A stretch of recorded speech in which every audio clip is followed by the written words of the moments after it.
Bonsoir à tous, merci de nous suivre sur l'ERTM et bienvenue à ce journal. Nous allons commencer par l'actualité du jour. Il s'agit du vote par les parlementaires de la motion de censure déposée vendredi. L'opposition cherchait l'adhésion de 98 députés pour faire tomber le gouvernement Moussa Mara après débat et à l'issue d'un vote.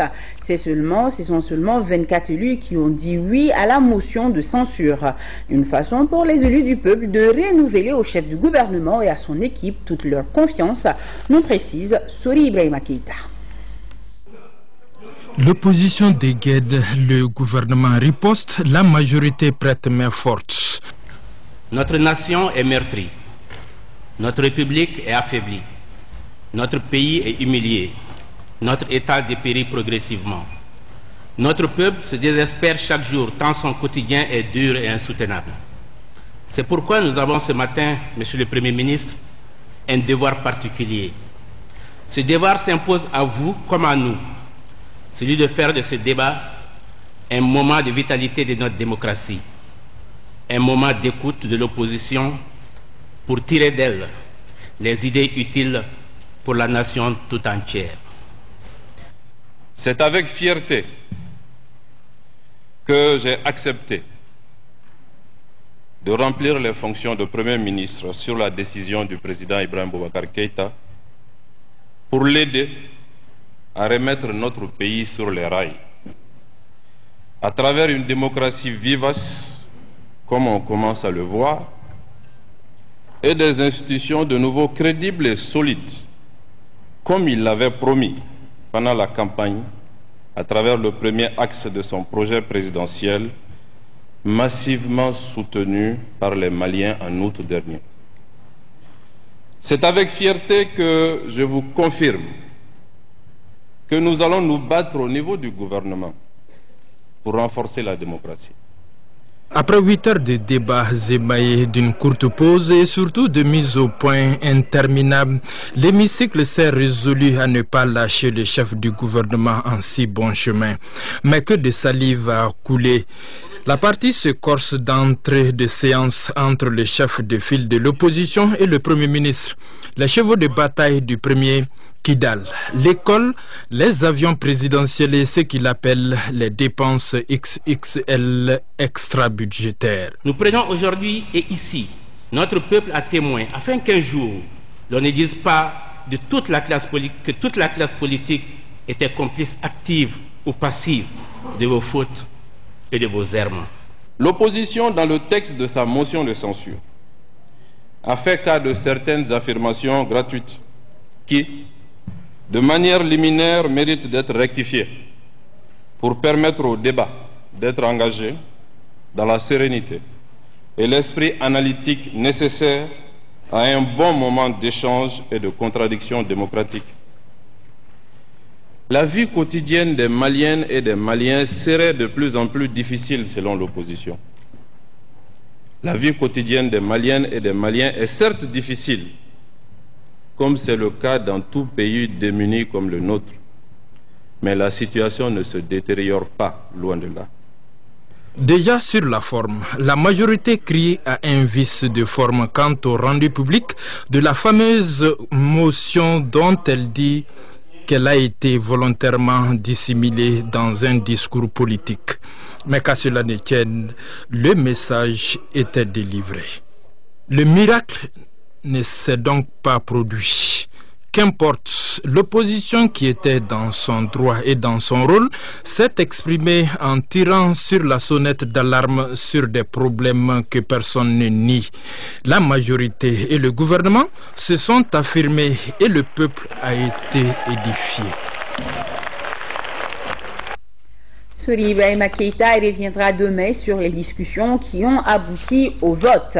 La motion de censure contre la gouvernance de l'équipe Mara est donc rejetée. Pour rappel, l'opposition dénonçait la gestion des affaires de l'État, la corruption généralisée, la crise scolaire et les inégalités sociales. Je vous propose de suivre la réaction de différents groupes parlementaires après le vote. Le reportage est signé Bourama Traouri. Ça passe pour le Premier ministre Moussa Mara. Le gouvernement qu'il dirige reste bien en place. La motion de censure initiée par l'opposition est rejetée. Paris est reçu pour le parti présidentiel et ses alliés. Le Mali, à l'heure d'aujourd'hui, a besoin effectivement de ses fils et filles sur les chantiers de construction de ce pays, de recherche du bien-être de nos populations, à la recherche effectivement de l'intégrité territoriale du pays et tant d'autres. Donc je profite vraiment pour saluer le président de la République et tout son gouvernement pour un résultat remarquable en si peu de temps, malgré les défis énormes effectivement qu'ils ont hérités. Nous ne pouvons pas en deux mois destituer notre gouvernement que nous avons mis en place. Ce gouvernement, nous la faisons confiance. Mais dans le cadre de la gestion d'un État, ce n'est pas un truc de 1 ou 2 jours. Les différentes questions qui ont été soulevées par l'opposition, mais c'est des questions de fond. C'est des questions de fond et l'État étant en une continuité, certainement le gouvernement actuel a hérité de certaines choses, mais qui ne peut pas avoir sa solution tout de suite. Et nous restons contre la motion de censure. Aujourd'hui, le pays a besoin d'être consolidé. Aujourd'hui, le pays a besoin d'une paix. Aujourd'hui, notre pays a besoin de l'unité, sans laquelle nous ne pouvons pas avancer. Ça coince pour le groupe Vigilance républicaine démocratique VRD. Le rejet de la motion de censure contre le gouvernement n'est-il pas un échec politique? À l'opposition, on préfère parler plutôt d'un objectif atteint. Je suis extrêmement satisfait des résultats. Nous étions 22 au total, à l'arrivée nous étions 24. Ça veut dire qu'en réalité, nous avions raison. Tout simplement, la situation va mal. Quel que soit ce qui a été dit, la situation est extrêmement préoccupante aujourd'hui. Ça ne sert à rien de se cacher la fâche. Nous sommes dans des impasses. Et nous sommes convaincus que le gouvernement tel qu'il est aujourd'hui n'est pas capable de résoudre l'ensemble des problèmes qui se posent aujourd'hui aux Maliens. Mais il est important de constater à la suite des débats que la démocratie n'est pas encore bien comprise et que le fait de l'opposition n'est pas encore bien accepté par la majorité. Et que dans la plupart des cas, de toutes les interventions qu'on a entendues, ce qui est même dommageable, quand le Premier ministre a dit qu'un débat à l'Assemblée nationale est un débat dans la rue, et je crois que ceci est extrêmement grave. Le sens de la motion de censure, c'est d'amener le débat devant l'ensemble de la population, de débattre ensemble des difficultés qu'on a et que l'ensemble du Mali sache que nous nous en préoccupons tous. Pour les groupes parlementaires APM et Farsadi, la démission du gouvernement serait fatale pour le processus de sortie des crises. Ils estiment que l'heure doit être à l'union sacrée pour relever les défis de la réconciliation nationale, de la relance de l'économie notamment. Le vote contre la motion de censure était un vote responsable. C'est un vote responsable parce que nul n'ignore la fragilité extrême dans laquelle se trouve notre pays. Et compte tenu donc de cette fragilité, il était bien saillant que, comme le disent les Bambara, quand on veut rendre quelque chose de propre, et souillé par les sels, excusez-moi l'expression, on n'utilise pas l'urine pour le faire. Alors donc, ce point de vue, le vote que nous avons eu à faire, c'était pour éviter que nous tombions dans une autre crise. Parce qu'une motion de censure contre un Premier ministre qu'on veut faire partir aujourd'hui, cette motion de censure, si elle était acceptée, ouvrait la porte à des dangers incalculables. Alors qu'une rencontre entre les forces politiques pour débattre des problèmes cruciaux du pays, pour trouver des solutions et ramener ces solutions au niveau de l'Assemblée nationale, était beaucoup plus méritoire. La motion de censure, elle était prématurée, elle était précipitée, elle contenait des arguments super légers suffisant pour pouvoir partir un Premier ministre. Les conséquences de ce vote de la motion de censure, c'était de plonger le pays dans une crise grave et sans précédent. Vous savez, nous venons de très loin. Et au moment où on commence à voir le bout du tunnel, ce n'est pas le moment quand même que certains Maliens encore aient à l'esprit de nous faire replonger dans ce que nous avons vécu. Je l'ai dit à un certain moment que le peuple malien est inquiet. Mais si cette motion de censure passait, ça allait encore aggraver l'inquiétude de la population malienne. Dieu merci, la majorité a joué son rôle. Toute la majorité dans son ensemble, les députés de la majorité ont soutenu à 100% le gouvernement. Le Parlement renouvelle donc sa confiance au gouvernement. Il reste maintenant au Premier ministre et à son équipe de poursuivre les actions de redressement du pays. Nous venons d'écouter les parlementaires. Écoutons à présent le citoyen lambda. Il salue cette démarche de hautement démocratique. Ils le disent au micro de Mohamed Diarra. Je pense que c'est une bonne chose parce que ça ne fait que reconforter notre démocratie. Je pense que c'est une très bonne chose, d'autant plus que nous sommes dans un pays où vraiment il y a la démocratie. Donc ça ne fait que renforcer également la démocratie. Est-ce que vous pensez que cette motion de censure est opportune? Non, elle n'était pas opportune et même nécessaire. Il faut quand même que l'opposition, dans tous les pays africains, il faut qu'ils soient un peu conscients devant les situations. Ce n'est pas parce qu'on est opposant que tout ce que le gouvernement fait n'est pas bon. Ça, moi, je ne suis pas d'accord avec ça. C'est pas le moment. Et parce que l'opposition est venue déposer cette motion de censure à un moment très critique pour la nation malienne. On parle de problèmes d'avion. Il est grand temps que les cadres de ces pays-là cessent de se chamailler. C'est démocratique. C'est très démocratique. Mais on parle de démocratie quand le pays respire en plein poumon. Nous, on ne respire pas. On est étouffé là. Pour moi, je pense que ce n'est pas le moment. Ce n'est pas le moment. Il doit être ensemble solidaires, quoi. C'est ça qui va nous faire plaisir, vraiment. Voilà ce qu'on pouvait dire ce soir sur cette motion de censure. Sur un tout autre plan, tenue de la réunion du comité de pilotage du programme de coopération Mali-PAM, c'était aujourd'hui au ministère des Affaires étrangères et de la coopération internationale. Le reportage de Thiemoko Sarara. Ce comité de pilotage regroupe tous les acteurs intervenant dans les domaines d'activité du PAM. Il est consacré à l'examen et la validation de la stratégie pays 2015-2017 du PAM, dont l'objectif est de réduire l'insécurité alimentaire et la sous-nutrition au Mali, un pays qui a connu une crise d'insécurité alimentaire avec son cortège de populations déplacées. 75 490 personnes ont besoin d'une assistance d'urgence et 736 746 autres auront besoin de distribution gratuite d'aliments pendant la période de soudure 2014. D'où la nécessité d'agir rapidement afin d'éviter la faim et la malnutrition en notre population. Depuis le 13 avril 1968, date de la signature de l'accord d'établissement, le PAM a toujours répondu favorablement aux sollicitations du Mali. Sur les 2 dernières années, le PAM a mis en œuvre des activités de distribution gratuite et de traitement de la malnutrition au profit de plus de 3 millions de bénéficiaires. Avec le retour progressif à une situation normale, le PAM envisage donc de répondre aux besoins alimentaires immédiats tout en mettant un accent particulier sur le renforcement des moyens de subsistance des populations vulnérables, et ce, de manière durable. L'engagement du PAM auprès de notre pays sera encore davantage renforcé avec la mise en œuvre de son intervention prolongée de secours et de redressement pour la période 2015-2017. La célébration de la journée du 16 juin, journée de l'enfant africain, se poursuit. La première dame, Keïta Aminata Maïga, a déposé cet après-midi une gerbe de fleurs au pied du mur des enfants. C'était en présence de Batraouri.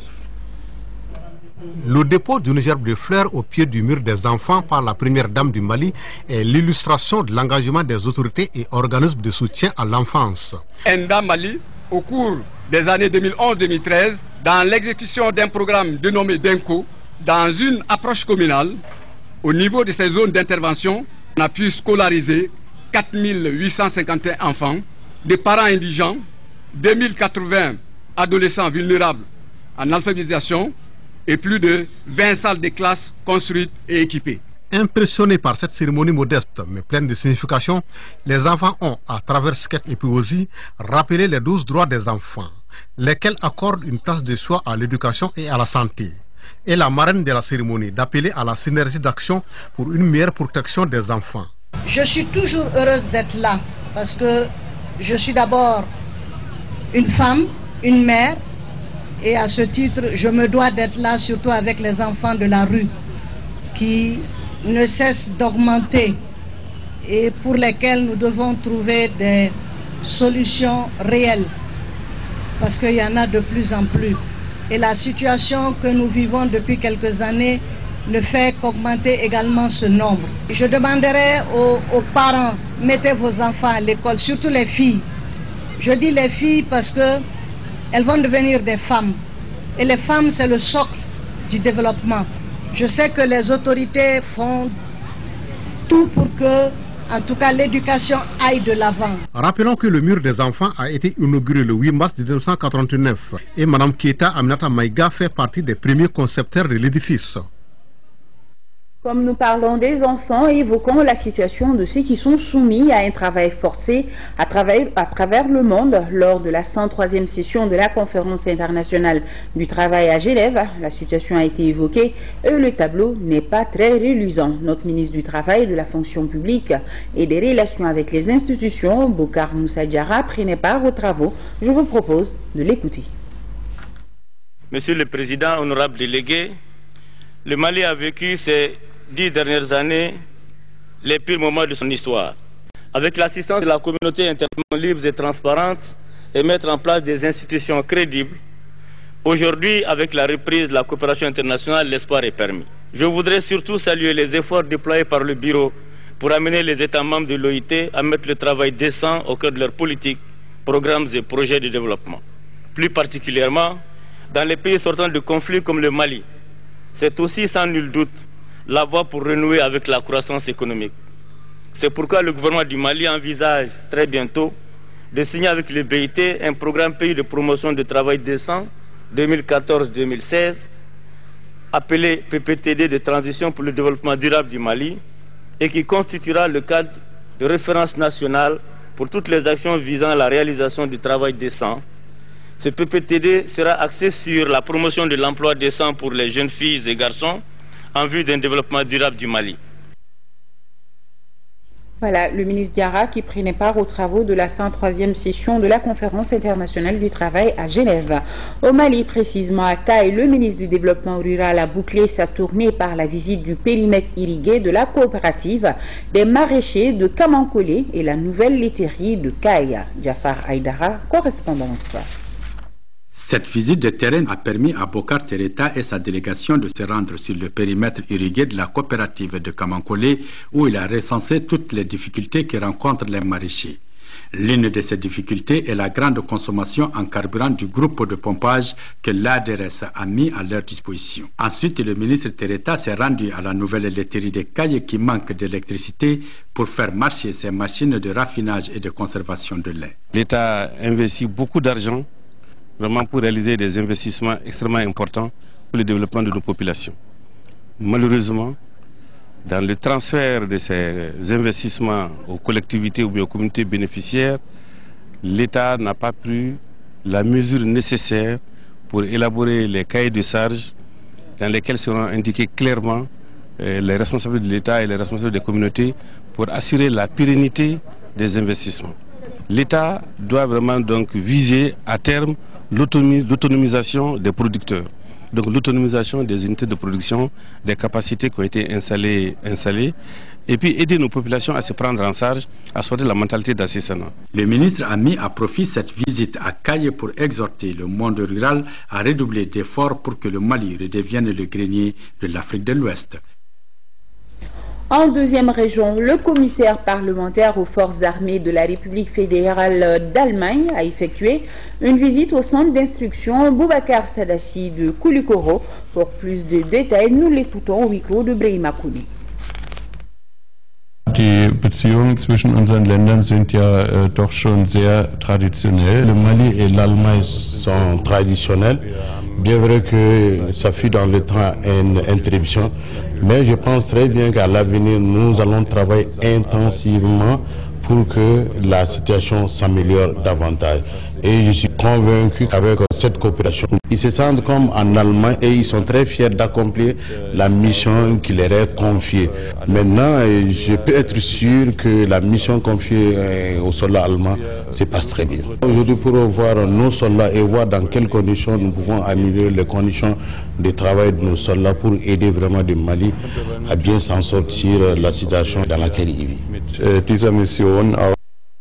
Lancement en 4e région du projet de renforcement des capacités en matière de législation forestière et de gouvernance locale dans le domaine de l'exploitation et de la commercialisation du bois. Amagile Ogobaradolo, les détails. Le bois est un produit bien prisé et en particulier pour l'énergie domestique où il couvre 80% des besoins nationaux.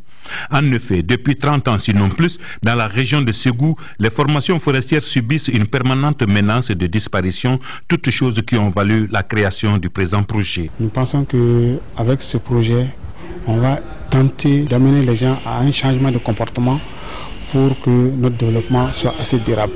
Projet de renforcement des capacités en législation forestière et en gouvernance, il vise une sensibilisation des acteurs à la base. Une gestion rationnelle et une préservation des ressources forestières ont toujours été au centre des préoccupations des autorités nationales, régionales et locales. De nombreuses mesures ont été envisagées, parmi lesquelles on peut citer les mesures législatives et réglementaires sur l'exploitation et la commercialisation du bois, notamment le bois d'énergie.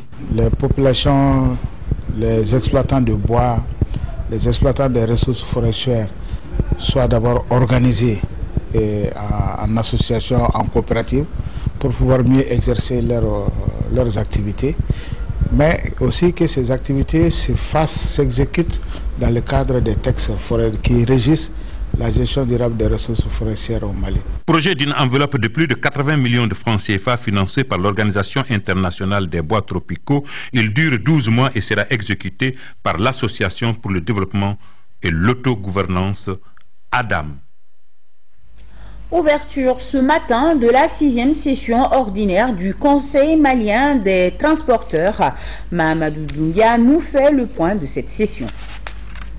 L'Assemblée consulaire du Conseil malien des transporteurs, qui tient ainsi sa 6e session ordinaire, avait à son ordre du jour l'adoption du projet de budget 2014 et l'état d'exécution du budget 2013. Les propositions de relecture du décret et du règlement intérieur régissant le CMTR et les questions diverses. Mais au cours des débats, plusieurs autres situations seront débattues, comme par exemple les tracasseries routières, le renouvellement du parc auto devenu vétuste, la charge à l'essieu fixée par l'UEMOA. Il y a 2 semaines, tout simplement, nous avons reçu le rapport de l'Observatoire des pratiques anormales. Et ce rapport nous a démontré que le Mali occupe toujours la tête des pelotons des pays en matière de tracasseries routières. Et ce qui est quand même inquiétant pour un pays enclavé comme le nôtre, qui a toujours besoin de transport, parce que le transport est vital pour notre économie. Le deuxième sujet, c'est par rapport à la charge à l'essieu. Aujourd'hui, on demande à ces transporteurs-là qui se sont endettés auprès des banques de diminuer les charges. Nous sommes d'accord, mais faut-il aussi tenir compte des conséquences sur le secteur du transport routier. Concernant le fonctionnement du Conseil malien des transporteurs, le président Youssouf Traoré a félicité les membres pour le travail accompli lors du premier mandat de 7 ans. Nous nous sommes rendus compte lors du premier mandat qu'il y a vraiment beaucoup d'insuffisances dans nos textes. Et aujourd'hui, il s'agit de revoir ces textes et de discuter et d'amender ces textes-là pour le bonheur même du CMT et des transporteurs du Mali. Concernant la problématique des régions du nord de notre pays, le Conseil malien des transporteurs routiers dit non à la partition du pays. Il dit oui à l'intégrité territoriale. Pour la même circonstance, une minute de silence a été observée en la mémoire de tous ceux qui ont perdu la vie dans les récents événements du Nord et pour la défense de la patrie. Le président de la Chambre de commerce et d'industrie du Mali informe tous les opérateurs économiques de la visite au Mali d'une forte délégation du monde des affaires de Tunisie du 20 au 22 juin 2014. Cette mission économique multisectorielle s'adresse à tous les secteurs majeurs et sera marquée par la journée de partenariat et de rencontres B2B le samedi 21 juin 2014 à partir de 8h30 à l'hôtel Azalaï Salam. Et les opérateurs économiques intéressés par le président communiqués sont invités à s'inscrire auprès de la direction de la promotion et du partenariat de la Chambre de commerce et d'industrie du Mali. Former les femmes leaders en technique de médiation et de dialogue de paix, c'est l'ambition du projet conjoint CEDEAO Fondation Espagnole Femmes. Les détails, c'est avec Mamourou Sidibé. La formation en technique de médiation et dialogue de paix pour les femmes leaders du Mali est en soi un grand apport des initiateurs de cet atelier au processus de réconciliation nationale. Oui, notre ambition dans le cadre de ce projet conjoint avec la Fondation et l'État du Mali est d'identifier avec les femmes leaders du Mali des projets de développement communautaire prenant en compte leurs besoins spécifiques dans cette situation de crise pour que nous puissions participer à la résolution des conflits et aussi à l'amélioration des conditions de vie de ces femmes. Aujourd'hui, nous, Femmes pour l'Afrique, sommes venus marcher avec vous soutenir, pour que vous surmontiez les défis qui s'y présentent.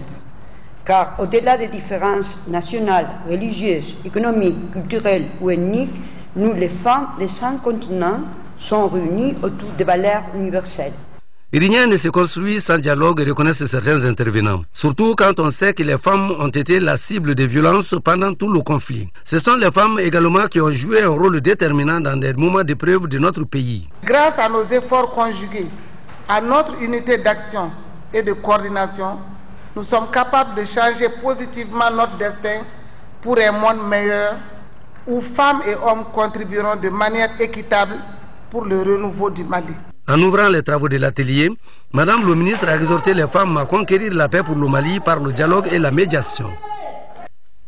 Ouverture d'un pensionnat à Daoudabougou pour une trentaine d'étudiants maliens, un geste d'un homme d'affaires turc, nous dit Moïse Traouri.